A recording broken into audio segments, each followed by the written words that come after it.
ces assassinats, j'aurais préféré que vous condamniez ces assassins. Plutôt que de condamner ces viols, j'aurais préféré que vous condamniez ces violeurs. Et en l'occurrence, les groupes islamistes sont responsables de ces massacres et ne sont pas cités une seule fois dans ce rapport.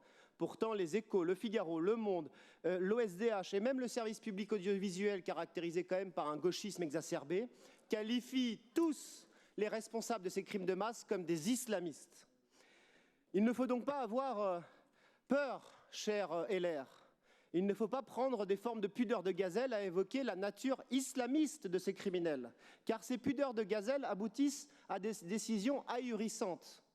Honte à Emmanuel Macron de dérouler le tapis rouge à Paris l'année des 10 ans des attentats du 2015 à M. Al-Jolani, une ordure takfériste qui était membre de Daesh et d'Al-Qaïda au moment où ceux-ci ont frappé Toulouse avec Mera, les Terrasses, Charlie Hebdo, le Bataclan, Montrouge ou l'Hypercacher.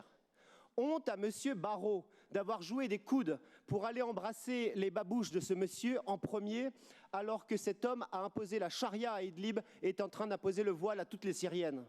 Ça va vous faire plaisir, monsieur Wauquiez. Honte à monsieur Retailleau d'avoir accepté d'accueillir le 13 février dernier à la DGSI le patron du renseignement syrien, un djihadiste notoire qui est toujours sur la liste des terroristes, toujours recherché par l'ONU et les États-Unis. Mes chers collègues, que vous n'aimiez pas le RN est une chose.